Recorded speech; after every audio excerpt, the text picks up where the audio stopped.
안녕하세요. 신박사 인사드리겠습니다. 2020년 8월 13일 목요일 오전 신박사의 스마트 리포트입니다.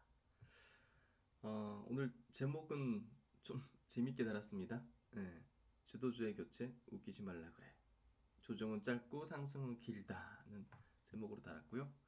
오전에 바이오 종목 하나 좀 분석을 하려고 했는데 제가 또 좋아하는 애널리스트 분의 리포팅이 나왔어요. 그래서 시장에 대한 얘기인데요. 그분의 어떤 리포팅을 좀 읽어드리면서 제 주도주론에 대한 얘기를 같이 덧붙이면 좋을 것 같다는 생각이 들었고요.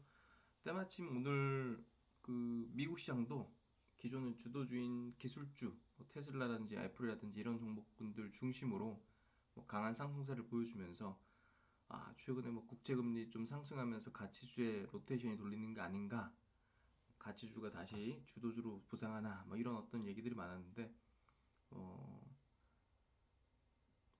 그 주도주군의 조정기에 가치주나 이제 소외주의 상승이 과거에도 있었고, 어제도 이제 말씀드린 거잖아요. 과거에도 있었고, 뭐 지금도 그런 현상이 그대로 똑같이 벌어지고 있다. 그래서 주도주의 조정은 짧고 상승은 길다, 이런 얘기를 좀 드리면서 그런 내용들을 좀 짚어드리려고 하고요. 또 시간이 조금 더 남으면 제가 바이오 관련된 리포팅도 하나 더 읽어드리도록 할게요. 미국 시장 동향 체크 한번 해보도록 할게요. 지금 매미 소리가 굉장히 많이 울리죠. 저희 저희 동네 아들하고 여기 이제 매미 잡으러 가면 매미 한 10마리도 잡아요. 그 정도로 매미가 너무 많아가지고 이거 뭐 어떻게 소리를 막을 수가 없는 것 같아요. 양해 좀 부탁드리겠습니다. 미국 시장이 이제 한번 동향 볼게요. S&P 500 지수가 1.4% 상승했고요. 나스닥이 2.1% 상승했습니다. 다우가 1% 상승. 그러니까 전체적으로 다 굉장히 강세를 좀 보였고요. 그 중에서 나스닥이 2% 강세였다는 것은 역시나 뭐 기술주가 강세를 보였다는 거겠죠. 그래서 뭐 최근에 뭐 빠지는 것 때문에 뭐 여러 가지 주도주 교체라든지 가격 부담 이런 얘기들이 많았는데요. 사실 그런 것들을 불식도 시켜버리는 강한 또 상승이 좀 나와줬습니다. 이번에 상승을 좀 주도했던 이유 중에 이렇게 좀 뉴스 보니까 나와 있는 게 미국 물가 강세를 보였다. 미국 이제 7월 소비자 물가 지수가 CPI가 전월 대비 0.6% 올랐다. 이게 좀 컸던 것 같아요. 백신에 대한 부분도 있었죠. 러시아 백신 개발, 뭐 모더나와 이제 미국이 그 백신 1회분 구매 합의, 뭐 이런 어떤 부분들이 작용한 걸로 보이는데, 제가 볼 땐 물가가 컸던 것 같고요. 물가가 올랐다는 게 왜 이렇게 중시가 오를 수 있었느냐? 간단하게 얘기 드리면, 물가가 올랐다는 거는 수요 쪽, 수요 쪽이 이제 좋았다는 거죠. 그러다 보니까 결국은 그 경기 회복에 대한 뭐 기대감, 물가가 올라야지 이제 경제가 좀 선순환이 돌거든요. 어느 정도는 너무 과도하면 그걸 당연히 중앙은행이 누르려고 하는 걸 거고, 그렇기 때문에 그 물가가 어느 정도 적절하게 좀 올라주는 게 오히려 경기 회복에 대한 부분을 우리가 좀 읽을 수 있다. 이런 어떤 부분들이 있거든요. 그게 좀 자극을 준 것 같고요.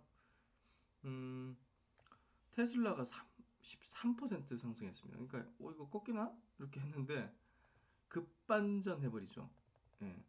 차트만 보면 이거를 읽을 수가 없단 말이죠. 이게 차트만 보면 이거 붕괴돼가지고 다 털어내야지. 그렇죠? 셀트론하고 비슷한 개념인 것 같아요. 그렇죠? 음. 차트만 보고 거래한다면 뭐 이런 거는 당연히 매도죠. 근데 한 방에 날려버리잖아요. 한 방에 이제 반전 시켜버리잖아요. 이게 이제 주도주의 특성이거든요. 과거에도 그랬고 지금도 그래요. 애플도 이렇게 어제 음봉으로 푹 밀리나 했는데 바로 돌려버리는 상승세. 그러니까 우리가 왕이야, 대장이야 이 얘기를 하는 거예요. 이게 결국은 그 정도 해석하면 될 것 같고요. 전체적인 기술주 흐름, 와 오늘 셌죠? 예. 백신주들은 약했네요. 와 이틀 연속 빠졌네. 백신주는 좀 이틀 연속 빠졌고요. 미국의 야오밍 바이오주들도 좀 빠졌네요 최근에. 중기적으로는 괜찮을 겁니다. 그래서 미국 시장이 굉장히 좀 강세를 보였고 기술주 주도의 어떤 흐름을 보였다. 주도주 강세를 보였다. 요게 핵심이라고 보시면 될 것 같아요. 그래서 이제 이진우 리포트인데 메리츠 증권의 이제 이진우 애널리스트의 리포팅 한번 좀 보도록 할게요. 작용과 반작용, 강세장 속의 변동성 국면이다. 해서 소주제로 이제 시장은 단기 과열권 진입 중이다. 대형주 10개 중에서 2개는 기술적 과열권에 진입했다. 소외주 가치수로의 변화는 장기화될 것인가? 순환적인 흐름의 이해가 필요하다. 장기화 가능성은 낮다. 그러니까 기존의 주도주가 간다는 거죠. 지금은 오히려 주도주의 상승은 조정의 패턴에 집중해야 할 때다. 과거 주도주의 경험치. 그래서 너무나 이게 좋은 거라 가지고 저는 좀 읽어드리는 게 좋을 것 같아서 대형주의 이례적인 변동성 확대. 그러니까 최근에 보시면 뭐 LG화학도 그렇고 현대차도 그렇고 우와 뭐 대형주가 이렇게 급등해? 이런 생각이 들 정도잖아요. 막 10몇 프로씩 급등하는 거 보면서 이게 왜 이런 게 발생할 수 있을까요? 과거에 막 잘 없었던 현상인데 이게 단지 강세장이라서? 그렇지 않아요. 지금 개인들이 과거에는 중소형주 위주로만 예, 거래를 했다면 이게 이제 막 개인들이 대형주로도 막 매기가 쏠리는 거예요. 그러니까 개인들이 거래하게 되면 거래가 집중하게 되면 변동성이 굉장히 커지는 거거든요. 그게 하방일 때는 하방으로 막 내리꽂을 수도 있는 거고 예. 그만큼 지금 개인의 주도 장세라는 걸 우리가 읽을 수 있어요.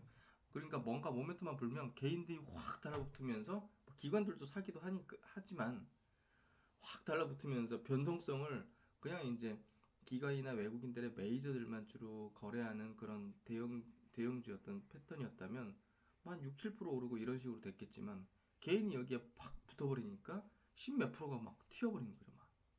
그리고 더 연속 상승해버리고. 예. 그래서 저는 이런 현상이 실트론도 발생할 수 있다 생각해요. 결국은 모멘텀이 집중되면 그게 아마도 이제 실적보다는 이게 코로나 모멘텀이 될 것 같아요. 예. 그런 생각이 들고요. 뭐 주도주는 주도주니까 셀트론 그룹주가 주도주가 아니라고 생각한다면 저는 주식 투자를 되돌아봐야 된다 생각하기 때문에 그렇게 생각하고요. 대형주의 변동성이 유독 커진 모습이다. 2차전지 수소 테마를 비롯해서 소외주들의 선정까지 더해지고 있기 때문이다. 강세장에서 업종 간 순환매는 자연스럽다. 경기가 회복되는 추세라면 소외주의 선전은 언제 나타나도 이상하지 않다. 그렇죠. 경기가 회복되는 추세로 가게 되잖아요. 물가도 조금 상승하고. 그러니까 아니 뭐 저런 것들은 계속 소외만 될 수는 없는 거잖아요. 그럼 뭐 언제 저런 것들은 움직이고 선전을 할 것인가? 주도주가 쉴 때죠. 예. 그러니까 그거를 착시 효과를 일으키기도 하는 거죠. 주도주가 바뀌는 건가? 예. 하지만 그렇지는 않습니다. 문제는 강도, 속도다. 시가총액 상위 대형주의 이례적인 변동성은 주도주와 소외주를 구분하지 않는 듯하다. 호재에 민감하고 가격에 둔감하다. 지금은 무리한 대응보다는 한 템포 쉬어가도 좋을 듯하다.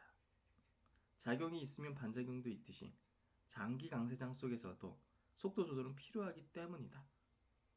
경험적으로 강세장 속에서 주도주의 교체 가능성은 낮다. 시장 대응에 어려움을 느끼는 투자자라면 빠른 순환매에 조급해하기보다는 주도주에 대한 선택과 집중이 여전히 유효한 전략이다. 이런 얘기를 하고 있습니다. 단기적으로 시장은 과열 국면에 접어든 듯하다.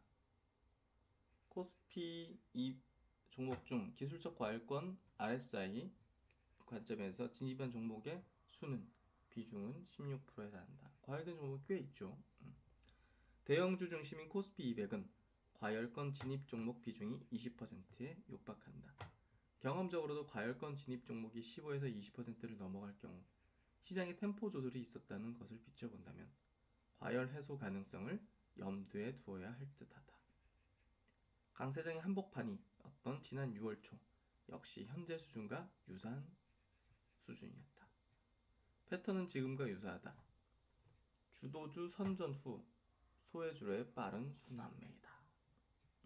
너무 막 과열됐다 싶으니까 이제 소외주, 가치주로 이렇게 빠르게 순환매가 도는 거죠.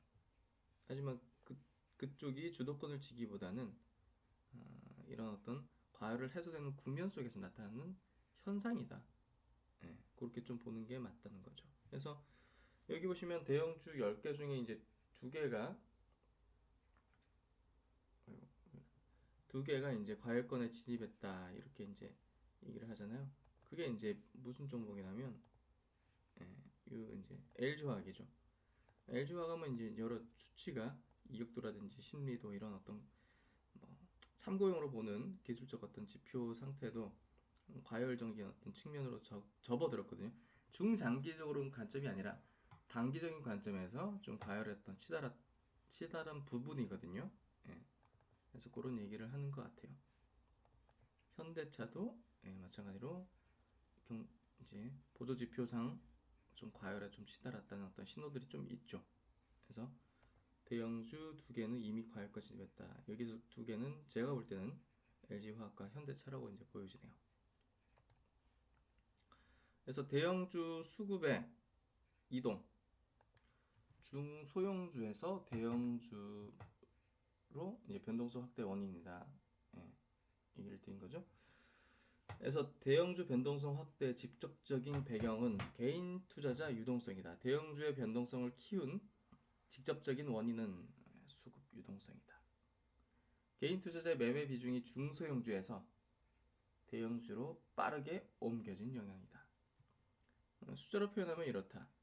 7월 중순 기준 코스피 내 개인 투자자 매매 비중은 중소형주가 60%, 대형주가 40% 비중이었다면 최근 일주일은 중소형주가 48%, 대형주가 52%로 역전됐다.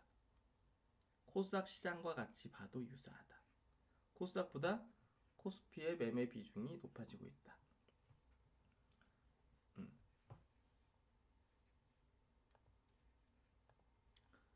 그래서 이제 연말로 갈수록 경기 회복 기조, 금리의 이제 완만한 상승 흐름이 진행되는 것이 우리의 기본 전망이나 절대 금리의 레벨이 크게 바뀔 환경은 아니라고 본다. 가치주의 순환적인 회복 이상의 의미를 부여하기는 어렵다. 최근에 이제 금리가 시중 금리가 실질 금리가 약간 좀 올라온 부분이 가치주의 어떤 흐름을 좀 자극한 거죠. 하지만 가치주의 순환적 회복 이상의 의미를 부여하기는 어렵다. 소외주의 선전 흐름은 짧고 굵게 마무리될 가능성이 높다고 본다. 그래서 아직 절대금리 레벨을 바꿀 시기는 아니다. 그냥 너무 막 금리가 너무 떨어져 있으니까 약간 좀 이제 순환적으로 좀 상승 흐름이 좀 진행된 거라고 보는 거죠. 소외주의 타이밍을 맞추는 것보다 성장주의 패턴에 집중할 필요. 오히려 지금은 주도주의 패턴에 집중할 필요. 모든 순환매에 일일이 대응하기는 불가능하다. 투자 관점에서 가장 확률 높은 선택은 핵심에 집중하는 것이다. 너무나 이제 저랑 생각이 좀 일치하는 것 같고요. 모든 순환매 일일이 대응하기 막 딴 거 올라가는 거 그거 다 어떻게 그걸 대응하고 그럽니까? 그냥 자기가 갖고 있는 거에 대한 이게 주도주고 대장주다 문제 없다면 실적 문제 없고 모멘텀 문제 없다면 이 핵심에 집중하는 게 저는 맞다고 봐요. 투자 관점에서 가장 확률 높은 선택은 핵심에 집중하는 것이다. 포트폴리오를 자주 바꾸기 어렵기 때문이기도 하다. 소외주의 선전이 장기화되지 않는다는 전제하에서 본다면 지금은 주도주의 패턴에 집중하는 것이 효과적일 듯하다. 역대 주도주 패턴을 찾아보는 힌트. 2005년 이후 국내 주식시장의 굵직한 주도주 랠리는 크게 세 가지로 요약된다. 2005년, 2007년의 중국 관련주, 그리고 금융위기 이후인 차화정, 그리고 2016년 중반에 시작된 반도체 랠리, 반도체 OLED 슈퍼사이클. 눈여겨볼 점은 주도주의 상승 앤 조정 패턴이다. 장기적으로는 큰 성과를 거두었지만 국면 주도주도 조정은 있었기 때문이다. 패턴은 이렇다. 주도주의 상승 사이클이 시작되면 한 사이클당 평균 10주 이상의 강세가 진행되며 평균 주가 상승폭은 30% 전후다. 반면 조정 기간과 폭은 짧고 얕은 경우가 일반적이다. 주가 조정 기간은 3주 전후로 마무리됐고 조정 폭은 평균 10% 내외다. 현재 상황과 대입시켜보면 이렇다. 주도주의 조정석 소외주의 선전이 전개된다면 3주 전후의 짧은 순환매 흐름으로 마무리될 가능성이 높다는 점이고, 주도주 역시 언제든 10% 전후의 조정 가능성은 높다는 점이다. 다만 그 이상의 주도주의 조정이 진행된다면 매수 대응이 유리하다. 어제 제넥신이 좀 조정이 좀 깊었죠. 매수 기회예요. 2005년 이후 국내 주식시장의 주도주 랠리가 이제 세 가지가 있는데, 저번에 한번 보여드린 적이 있을 거예요. 이분 리포팅에서 제가 발췌했었으니까.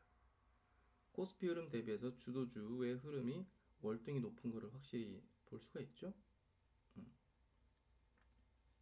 하지만 이제 그 당시에 소외주하고 비교한 겁니다. 검은색. 그렇죠? 이때 전기전자, 철강기계, 제약 쪽하고 비교해 보십시오.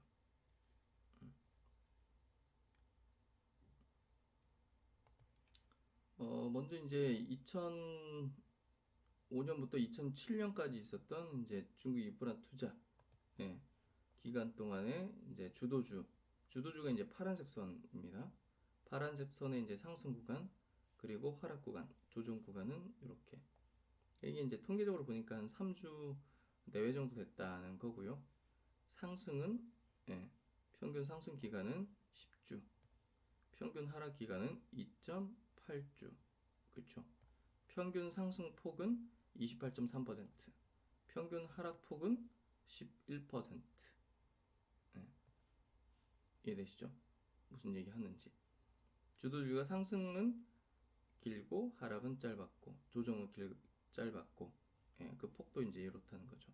파란색이 상승기, 여기 하늘색이 조정기. 그래서 2005년부터 2007년까지의 그 인프라 특수 기간 동안에 중국 플레이주들의 주도주 흐름이고요. 그다음 요 표는 이제 차화정 랠리, 2008년도 금융위기 이후에 2009년부터 전개된 차화정 랠리에서 이제 주도주 군들 흐름입니다. 역시나 이제 진한 파란색 선은 상승 구간의 흐름입니다.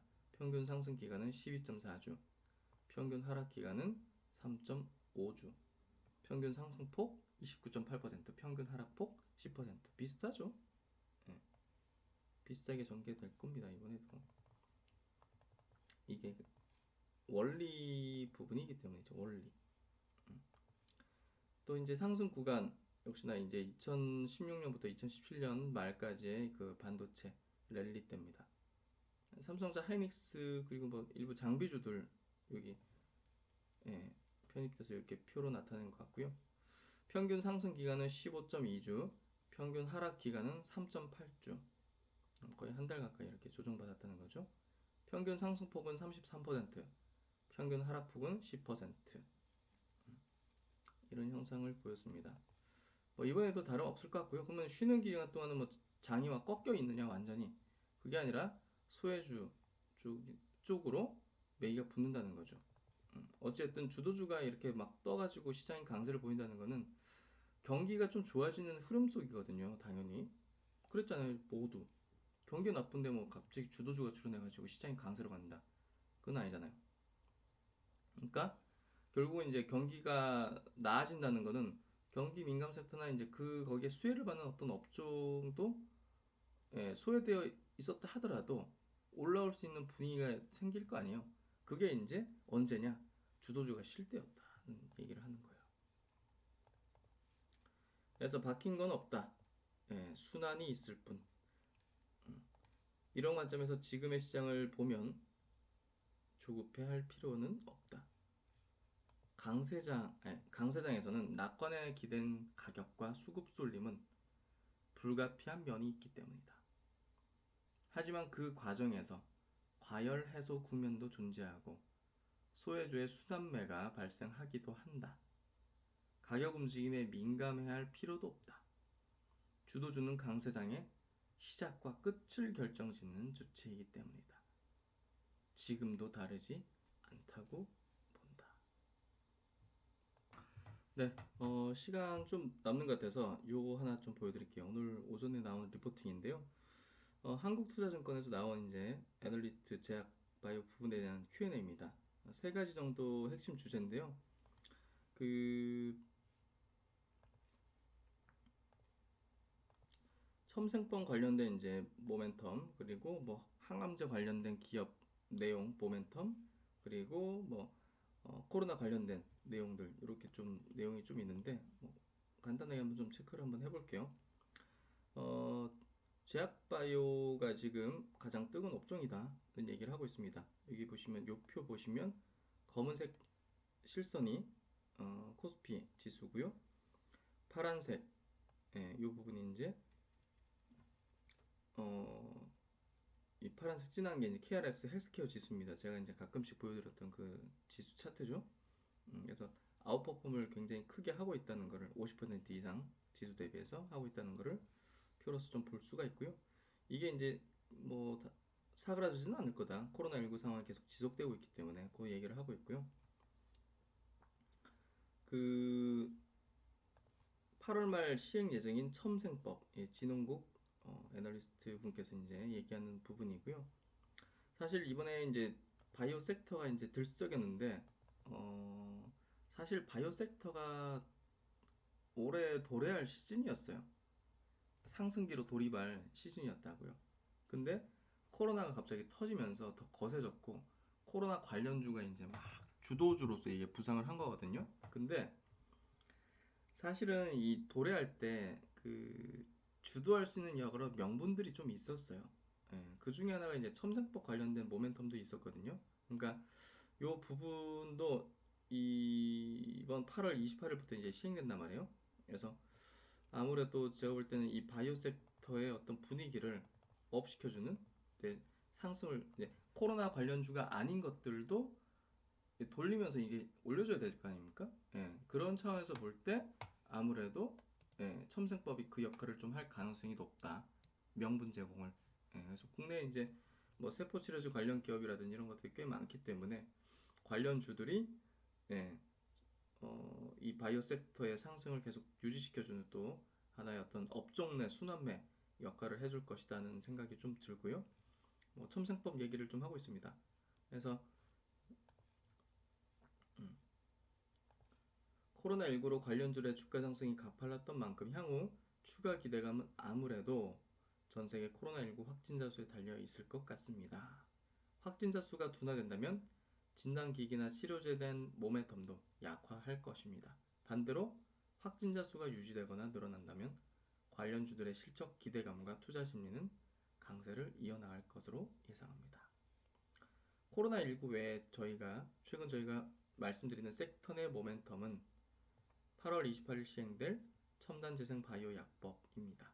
첨생법이란 재생의료에 관한 연구를 할 때 일정 요건이 충족되면 심사 기준을 완화해 맞춤형 심사, 우선 심사, 조건부 허가 등을 가능하도록 하는 법입니다.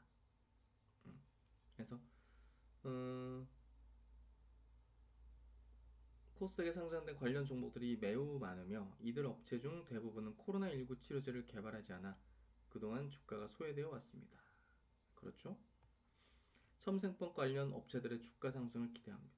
그러니까 바이오 섹터 중에서도 좀 소외가 되어 있었던 상대적으로 그런 종목군들이 있는데 뭐 호재가 있는데 뭐 그런 종목까지 이제 오르지 않겠어요? 그래서 질문을 또 한 게 국내에서 개발되는 항암제 중 임상 3상까지 통과할 것으로 예상되는 시기화 제품은 이거는 무슨 답변을 이끌어내려고 일부러 한 것 같은데 일단은 SK바이오팜 항암제도 아니지만 수면 관련 장애, 뇌전증 치료제 관련된 얘기 하면서 항암제로 임상 3상을 마친 품목은 HLB의 리보세라닙. 이름은 내년 상반기 중에 허가 결정될 것이다.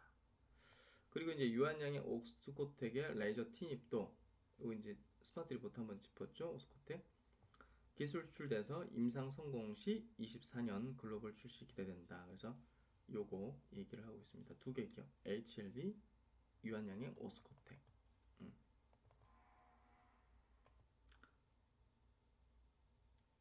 그리고 이제 코로나 진단키트 관련 얘기인데요. 이제 인터뷰 질문이 이제 진단키트 진단 방식별로 경쟁력 차이 및 향후 전망은 이라고 이렇게 얘기하고 있습니다.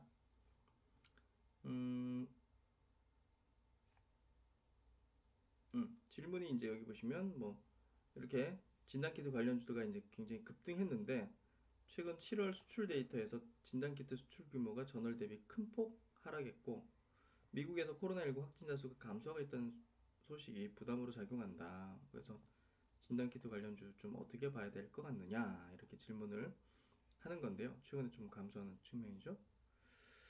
이 정승윤 애널리스트가 지난 5월과 비교했을 때 가장 큰 차이점은 진단키트 수급입니다. 5월까지는 키트를 공급할 수 있는 업체가 많지 않았습니다. 게다가 한국은 먼저 코로나19를 겪으면서 우수한 통제력을 보였기 때문에 수요도 굉장히 많았습니다. 그러나 지금은 전 세계 진단키트 공급 업체만 1000개가 넘는다고 알려져 있습니다. 그럼에도 일부 서구권 국가에서는 지금도 진단 병목 현상이 지속되고 있다는 뉴스를 접하고 합니다. 이것은 키트 자체가 부족해서가 아니라 진단을 하기 위한 인프라, 즉 진단 장비와 그 장비를 다룰 수 있는 전문가가 부족한 것이 주요 원인입니다. 그러면서 얘기를 하는데요. 셀트리온의 진단 키트가 대안이 될 것 같은데. 그래서 얘기하는 게 과거와 달리 공중 보건 및 개인 위생 등을 고려하면 2차 확산을 예단하기는 어렵습니다. 하지만 만약 9월부터 시작되는 독감 시즌과 맞물려 코로나 2차 감염이 확산된다면 국내 업체들 중에서는 FDA의 긴급 사용 승인을 받은 업체, 코로나19 이전에도 주요 국가에서 유통망이나 고객사를 확보하고 있는 회사, 마지막으로는 분자 진단, 항체 진단, 항원 진단 등 다양한 제품 포트폴리오를 확보하고 있는 회사가 유리합니다. 그래서 FDA 긴급 사용 승인, 유통망, 다양한 제품 포트폴리오 보유 여부가 진단키트 업체 경쟁력이다. 셀트론이 모두 갖고 있죠. 유통망 당연히 갖고 있고 당연히 11로 팔았었기 때문에 다양한 제품 포트폴리오도 갖고 있는 거고 항원 항체 모르겠습니다. 실적은 어떻게 나올지 모르겠지만 일단 판매가 이제 돌입됐죠. 셀트론도. 그래서 유리한 고지에 있는 건 사실인 것 같아요. 거래 경험이 없다는 것만 빼면. 그래서 뭐 백신 얘기도 있는데 백신 얘기는 뭐 어제도 많이 했기 때문에 요즘 마무리 짓고요. 하여튼 주도주의 교체가 없다는 얘기를 좀 강조해서 드리고 싶고요. 바이오의 어떤 상황 자체도 지금 코로나 관련주 쪽하고 코로나 관련주 아닌 쪽에 대한 부분에서 어떤 모멘텀이 발생하는 쪽도 골고루 보면서 접근하면 괜찮을 것 같고요. 역시나 바이오 섹터 안에서도 주도 대장주군은 보다 코로나 관련 섹터다는 부분은 변함은 없습니다. 네, 오전 스마트 리포트 요 정도 마치도록 하고요. 오늘 시장은 뭐 미국 영향으로 좀 강세 출발하겠죠. 예. 네, 파이팅 하시고 저는 또 오후 영상에서 뵙도록 하겠습니다. 구독, 좋아요도 꼭 부탁드리도록 하겠습니다. 감사합니다.